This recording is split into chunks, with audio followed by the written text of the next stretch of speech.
नाम ब्रर, आप देखा हमारा चैनल टीचर टेक्नीशियन, और आज फाइनली जिसका इंतजार था वो हमारा इंतजार खत्म हुआ और फाइनली आ गई है फिजिक्स की फर्स्ट ईयर की न्यू बुक, जिसमें काफ़ी सारी चीज़ें हम लोगों को नई देखने को मिलेगी, नई सॉल्व करने को मिलेंगी। और पीडीएफ का लिंक डिस्क्रिप्शन में मैं डाल दूंगा ताकि आप हर लाख से पीडीएफ देख सकें।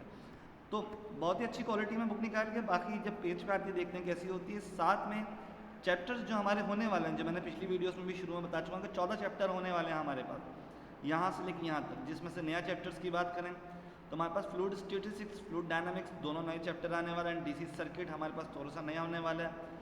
कम्युनिकेशन हम लोगों के पास थोड़ी नई चीज़ देखने को मिल रही है, और एकॉस्टिक जो हमारे पास साउंड पे था वो भी एक नया देखने को मिल रहा है। साथ में हम लोगों को वेट एंगल भी बता दिया गया है कि कौन सा चैप्टर कितने पीरियड में कवर होगा और कितना पेपर उससे बन सकता है।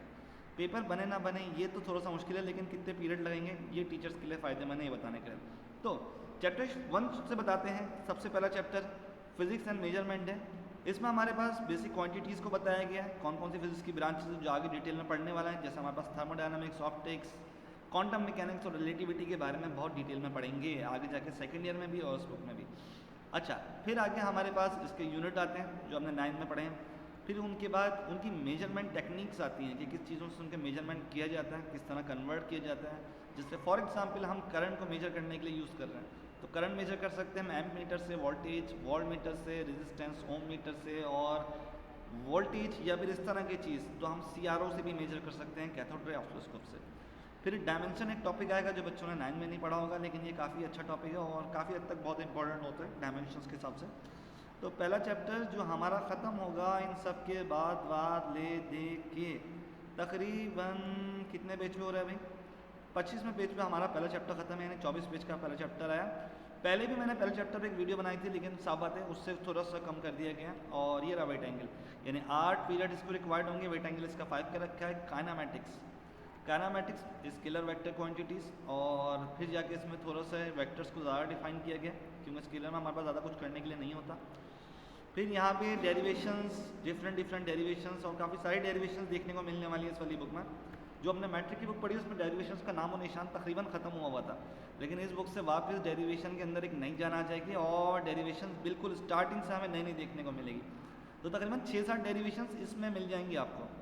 फिर चैप्टर नंबर 2 ख़त्म होता है। फिर चैप्टर नंबर 3 हमारे पास डायनामिक्स। डायनामिक्स में साफ सी बात है अब आगे जो हमारे चैप्टर आने वाले हैं फोर्स से डील करने वाले हैं, यानी न्यूटन्स के लॉ, फिर जाके मोमेंटम, फिर जाके हमारे पास मोमेंटम की यूनिट, फिर इलास्टिक कलूजन। ये काफ़ी डिटेल टॉपिक होता है, काफ़ी इंपॉर्टेंट टॉपिक है। इसकी डेरिवेशन बहुत ज़्यादा आती है फर्स्ट ईयर के एग्जाम में, और अगर आगे देखा जाए तो इसके न्यूमेरिकल्स भी बहुत ज़्यादा होते हैं। फिर टाइप ऑफ फ्रिक्शंस ये हम देख चुके हैं।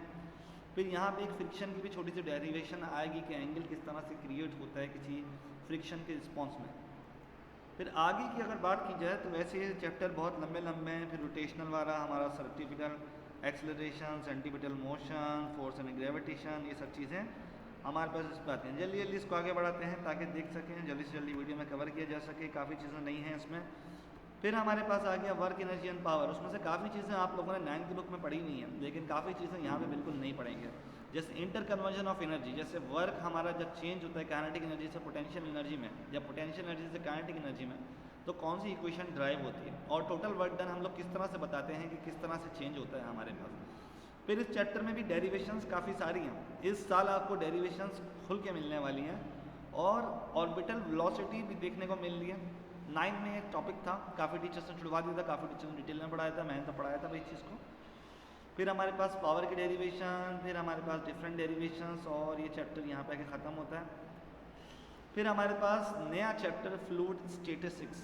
फ्लूइड स्टैटिस्टिक्स बेसिकली यहाँ पे डैम का जिक्र किया गया। साफ बात है हाई प्रेशर से डील करता है, कोई चीज़ रुकी हुई और प्रेशर की बात हो रही हो तो यहाँ फ्लूइड का जिक्र बताया गया। वो चीज़ जो फ्लो हो वो हमारे पास फ्लूइड कहलाती है, सही है। जैसा हम लोग बोलते हैं सैलाब आ गया, ये आ गया, फ्लूइड आ गया। कुछ इसकी प्रॉपर्टीज़ बताई गई हैं। पास्कल्स लॉ बताया गया है क्योंकि पास्कल्स लॉ हमारे किसी भी प्रेशर पर लगता है। साथ में आर्शिमिडीज प्रिंसिपल का भी इसमें जिक्र किया गया है, जो पहले की बुकों में मौजूद था लेकिन अब की बुक में ज़्यादा नहीं है। और फिर इसके बाद आगे बेयोंसी, फिर इसी की डिटेल है काफ़ी ज़्यादा, लेकिन चैप्टर इतना लंबा नहीं है।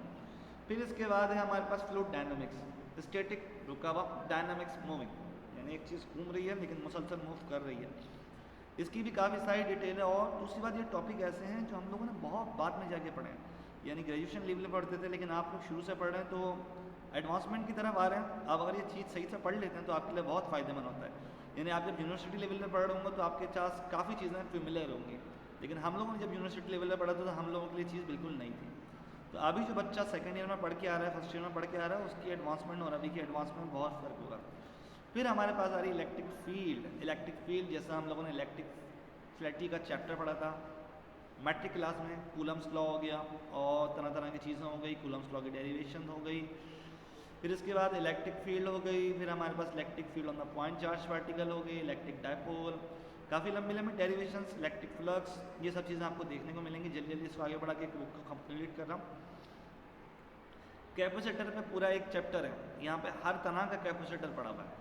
तो कैपेसिटर की टाइप्स, सही है, ये 4 तरह के कैपेसिटर यहाँ पे डिफाइन किए हुए हैं, और भी तरह के हो सकते हैं। फिर इस पर पूरा एक चैप्टर बनाया हुआ है। जब कैपेसिटर पे पूरा एक चैप्टर बन गया तो डीसी सर्किट में रेजिस्टेंस को भी आना ज़रूरी है, क्योंकि हमने कैपेसिटर और रेजिस्टेंस साथ साथ ये पढ़ा है। तो ये जो चैप्टर है रेजिस्टेंस, करंट और वोल्टेज पे ज़्यादा घूमेगा और उसमें रेजिस्टेंस की चीज़ें देखने को मिलेंगी। तो ये हमारा चैप्टर नंबर 10 हो गया, डीसी सर्किट, जो हमें नया देखने को मिलने वाला है। नया तो वैसे नहीं है क्योंकि ये हमारी सेकंड ईयर की बुक में मौजूद थी ये चीज़ें, लेकिन अभी फर्स्ट ईयर की बुक में ही शामिल कर दिया गया है भाई। ऑसिलेशन, हमारे पास फ्रीक्वेंसी और वाइब्रेशन से जो लिंक बनता है, कोई भी चीज़ वाइब्रेटरी ऑसिलेशन पैदा होता है, ये भी चीज़ हमारे सेकंड ईयर में मौजूद थी, जो हम लोगों ने अब फर्स्ट ईयर में डाल दी गई है। यानी सेकंड ईयर की बुक में काफ़ी सारी ऐसी चीज़ें आने वाली हैं जो आपके बिल्कुल ऊपर से और बिल्कुल नहीं होंगी। इवन काफ़ी मसला मसाइल होंगे जब टीचर्स भी इस चीज़ को देखेंगे और बहुत डिटेल में आना पड़ेगा। फिर कॉस्टिक, जैसा हमने बोला था साउंड इंटेंसिटी या कॉस्टिक इंटेंसिटी सेम होती है। तो कॉस्टिक हमारे डील करता है किसी भी साउंड वेव से, सोनार जो काम कर रहा है और जो हमारे नेगेटिवेशन की काफ़ी चीज़ें काम करती हैं, वो चीज़ें हमारे पास साउंड वेव में आती हैं, जिसमें हम लोग स्पीड ऑफ साउंड की बात कर सकते हैं, सुपर पोजिशन ऑफ साउंड बात कर सकते हैं, या फिर किसी चीज़ के आने का साउंड और किसी चीज़ का जाने का साउंड। जैसे मैं खड़ा हूँ और मेरे पास कोई चीज़ आ रही है तो उसका साउंड अलग होगा, और जहाँ मैं खड़ा हूँ मेरे पास से कोई चीज़ जा रही है तो उसका साउंड अलग होगा। तो उससे डील करेगा हमारा एक नया टॉपिक जो आपको सेकंड ईयर में पढ़ाया जाता है लेकिन आप फर्स्ट ईयर में आएगा, वो हमारा होगा डॉपलर इफेक्ट। बहुत डिटेल टॉपिक है, बहुत मज़ेदार टॉपिक है। फिर इसके बाद अगर बात की जाए डॉपलर इफेक्ट की, तो डॉपलर इफेक्ट के कुछ एडवांटेज, कुछ यूजेस, न्यूमेरिकल्स। फिर हमारे पास आता है ऑप्टिक्स। जिनने मैट्रिक की बुक पढ़ी है ऑप्टिक्स से थोड़ा सा फेमिलियर होंगे, लेकिन यहाँ पे ऑप्टिक्स हमारे पास दोनों प्रॉपर्टीज़ को लेकर चल रहा है, light as well as electromagnetic wave. तो इलेक्ट्रोमैग्नेटिक वेव को थोड़ा डिफाइन किया हुआ है पहले, जितनी भी हमारे पास अल्ट्रा वायलेट रेज होती हैं, इंफ्रारेड होती हैं, एक्स रेज होती हैं, गामा रेज होती हैं, सारी चीज़ें। फिर इसकी वेव फ्रंट किस किस तरह की शेप बनाती हैं, और फिर जाके इनके एक्सपेरिमेंट कि किस तरह से पता चलता है कि एक पार्टिकल या फिर एक लाइट पार्टिकल जो होता है वो ड्यूल नेचर रखता है, ऐसा पार्टिकल भी बिहेव करता है और ऐसा वेव भी बिहेव करता है। तो यहाँ पे इसके एक्सपेरिमेंट आएंगे तरह तरह के, और उनकी भी डिफरेंट डेरिवेशंस हैं। डेरिवेशन के साथ साथ याद रखिएगा इस बुक में एक जो नई चीज़ लिखी गई है वो ये है कि कॉन्सेप्ट मैप तो आप देखते हुए आ ही रहते हैं बुक में, साथ में यहाँ पे इनने एमसीक्यूज़ के बाद इनने सीआरक्यूज़, यानी हमारे पास जो छोटे छोटे क्वेश्चन होते हैं जिसको हम डायरेक्ट रिस्पॉन्स दे सकें वो, फिर डिटेल क्वेश्चन जो होते हैं वो ईआरक्यूज़ होते हैं, और फिर न्यूमेरिकल का एक अलग सेक्शन है। न्यूमेरिकल जैसे इस चैप्टर में 13 न्यूमेरिकल है, ऐसे ही एक ऊपर चैप्टर है उसमें हमारे पास, इसमें 13 नहीं है भाई, इसमें 18 न्यूमेरिकल होगा। ओके, बहुत लंबी डिटेल जाने वाली है इसमें भी। ऐसे हमारे चैप्टर हैं जिसमें हमारे पास 15-15, 20-20 न्यूमेरिकल हैं, और इससे आगे हमारी चीज़ चली जा रही है। फिर हमारे पास आखिरी चैप्टर आता है कम्युनिकेशन का, जिन टीचर्स ने एमएससी फिजिक्स में किया है या फिर इस तरह की चीज़ों में किया है, कंप्यूटर तो उस चीज़ को देखने को मिलता है। कंप्यूटर से ज़्यादा डील करता है, फिजिक्स से भी डील करता है। जिन बच्चों ने मैट्रिक की कंप्यूटर की बुक देखी है तो उनको ये चीज़ें याद आ रही होंगी, twisted pair, fibre optic, coaxial cable, बहुत ज़्यादा देखने को मिल रहा होगा। ओके, फिर इसका भाई बहुत ज़्यादा डिटेल के बाद हमारे पास 14 चैप्टर पे ये चैप्टर ख़त्म होता है, और ये थी कंप्लीट बुक का रिव्यू। उम्मीद है वीडियो समझ में आई होगी, पसंद आएगी। वीडियो को लाइक करना मत भूलिएगा, चैनल को सब्सक्राइब करना मत भूलिएगा, और सारे चैप्टर की पूरी कंप्लीट वीडियो मैं बना के डालूँगा। तो वीडियो को लाइक कर दें, चैनल को सब्सक्राइब कर दें, और बेल आइकन को दबा दें ताकि लेटेस्ट वीडियोस आप तक पहुंच सकें। और अगली वीडियो तक आप सबसे मेरा अल्लाह हाफ़िज़।